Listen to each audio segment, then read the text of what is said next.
starting to get some pace. Floats for Capella, who grabs and flushes. Fires a long three. And that might be the Sixers season. This team is special, man. Winning this building game 7, it's huge for us. So much drama in the NBA playoffs, and literally no one better on planet Earth to talk about it with than this man. The great Magic Johnson is in our studio. He was on KJZ earlier. He'll be on First Take later, and we are delighted to have you here. It is great to see you. Thank you, Magic. And great to see you again, too. And tell your son congratulations. Going to Northwestern, a Big Ten school. And we play you the first. That's right. We'll talk about that. But thank you. That's very nice of you to say. But let's get right to it last night. So much of the conversation this morning has focused on Ben Simmons, his lack of willingness in that one moment to take the shot. And again, in the last 4 games of this series, he did not attempt a single shot in the fourth quarter. What do you see in him right now? He's just not aggressive, don't want to be aggressive on the offensive end when he needed to be aggressive to help the Sixers win. He needs a new start, a fresh start. So it's time to trade him, and it'll be good for the Sixers as well as good for Ben and his confidence. He needs to get with a veteran so that they can, probably bring that confidence back and make him understand that if you're aggressive, it makes the team better. And then you got to work on your shot. What Atlanta Hawks did, Coach McMillan did a wonderful job of saying, okay, Game 5 is where the Sixers lost this series. It's not last night. It was Game 5. They were up 20-something points. They should have won that game, didn't close them out. But Coach McMillan started to hacker Simmons, and he didn't shoot the free throws well, and that carried over to Game 6 and Game 7. And now with the fan base being a great fan base in Philadelphia, you already know. All the talk now centers around him. You see Embiid say what he said, and I think it's time for Rich Paul, who is his agent, got to now get him out of Philadelphia. It'll be good for both parties. What Embiid said, for those of you who weren't with us earlier, was basically he thought the game turned in that one moment when Simmons passes up the shot. So many different places I can take this with you, because you are, among other things, a former executive. So you know about the wheeling and the dealing. He's got 4 years and $146 million left on his contract, and the whole league just saw what we just saw. Right. So what can they get for him? Are they getting a great player in return for him?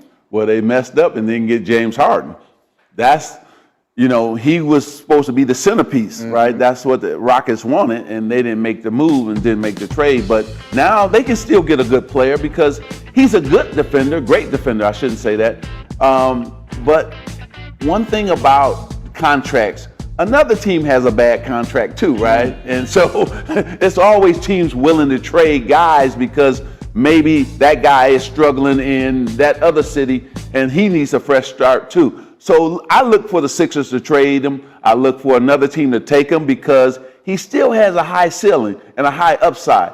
He just needs to get his confidence going and get it back. And he's got to get more offensive-minded, Greeny. That's where he's going to have to improve. And he can't say now, I'm not going to work on my game in the summertime.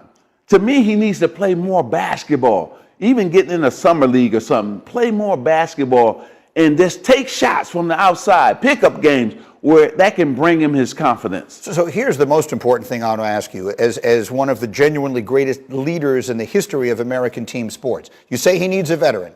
If you're that veteran, he comes to your team, and you want to help him instill that confidence. You want to make him more aggressive. What do you say to him? Well, first, I'm taking him to the gym every day in the summertime with me, right? And we're shooting, playing one-on-one, we're working out. We're probably shooting 1,000 shots a day, both from the outside as well as free throws. And every day I'm talking to him, getting him going. And so then when the games come, every time he don't take a shot, I'm in his face saying, you are open for that jump shot, you got to take the shot. Because that's what brings your confidence, the fact that you're doing it over and over again, and finally you hitting one of them, right? That drive to the basket, he drove to the basket about 5 times last night. He had the dunk or the layup, and he kicked it out for a 3-point shot. You can't do that, not when they need you to score in Game 7. And so I hope that it works out well, because I like Ben Simmons as a man and as a person. And so I hope it works out for him. All right, we'll see. So the Sixers go out last night Atlanta, Milwaukee are now the two alive in the East. Another team that went out over the weekend was the Brooklyn Nets. And I want to ask you, because it's always fascinating for me to hear the Immortals talk about. And I want, before Zach, I get all your thoughts on the possibilities of trades. Big Perk, I've been so focused on what Doc said all morning that really listening again to what Embiid just said, I mean, that is remarkable for Joel Embiid after the game to say the turning point is when we pass up an open shot. What does that say to you, Big Perk? Well, Embiid says that after the game.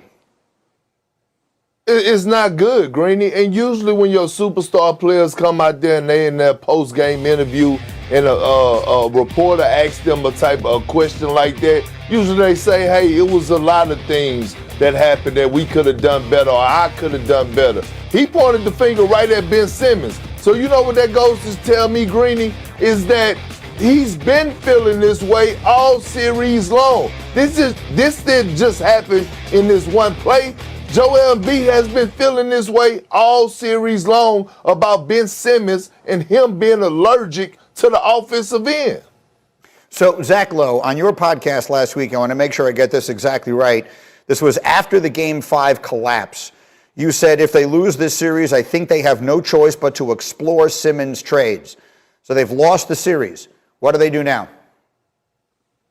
I think they have to explore Simmons trades. Look, there's just no sugarcoating it. The Simmons thing is an ongoing disaster unfolding on a national stage. 2018 playoffs, he wasn't good enough. 2019 playoffs, he wasn't good enough. Injured last year. This year, even worse.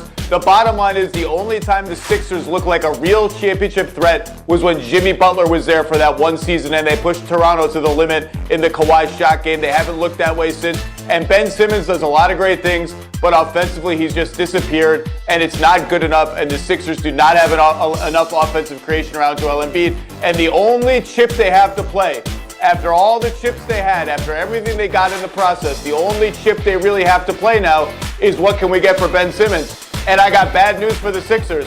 The other 29 general managers, they all watched the playoffs really, really closely. They all saw all of this too. So this is going to be a really tough spot for them. It's worth pointing out he has 4 years and $146 million left on his contract. That said, Big Perk, does it have to end here? I think what Zach is telling us is that they're not getting a king's ransom back for Ben Simmons. But in your view, even if they cannot, do you believe that is a move they have to make? Well, Grady, you know I'm about to hit you with one of my classic lines, the one I said it before. This situation in Philadelphia is dead bird, tall grass. It's over. You got to get Ben Simmons out of there. Listening to Joel Embiid, listening to Doc Rivers, it's over with. And Greeny, can I have a little segment on here real quick about I told you so to Zach Lowe? Bring him back up on the screen. I need to see him when I'm talking to him because I told him about a lot of things that was going to happen throughout the course of this series. I told him that the Hawks was going to win. I told him that the Bucks was going to win. I told him that Rick Carlisle was not going to be the coach of the Dallas Mavericks. I was just waiting on the moment to get Zach Lowe on national television to sit up here and tell you, I told you so. There you go, Zach. Hold on. Did you tell me that James Harden was going to pull his hamstring 17 seconds into the series and that Kyrie Irving was going to land on Giannis's foot? And the Bucks barely won anyway? They barely won anyway? Come on, Perk. You know, it don't matter, Zach. I said Bucks in 7, and what happened? Bucks in 7. He did have it, Perk. I'm tracking every Perk prediction from now on. I'm going to hit you when you're wrong. You carry the hell on this morning, Perk. Okay, fair enough. Zach, let me come back to you. I like it. Listen, there's nothing I love more than rubbing people's face in it. But once we've said that, Zach, let me come back to you here because this was supposed to be it for Philly. The Nets got knocked out on the other side of the draw. They're playing an Atlanta team that, for the remarkable run they had in the second half of the season, they're not reminding anybody of the '86 Celtics. So what do we say of Philadelphia here? I mean, is this officially the end of the process?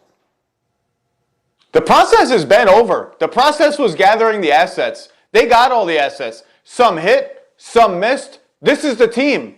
And the process has been over for a long time. They're the number 1 seed. The most valuable seed in the NBA this year was the number 1 seed in the East, the way the brackets broke. I said before the playoffs, it's a catastrophe if the Sixers don't reach the conference finals. This is a catastrophe for them. Yes, Joel Embiid gutted it out on a bad knee and all that, but they should have beat the Hawks. They should be in the conference finals. That's no disrespect to the Hawks, who have been awesome, but you're the number 1 seed. You have home court advantage. You can't win more than 1 home game in this series. Come on, this is a horrible result, but the process has been over. This isn't about the process anymore. This is about this team falling short again.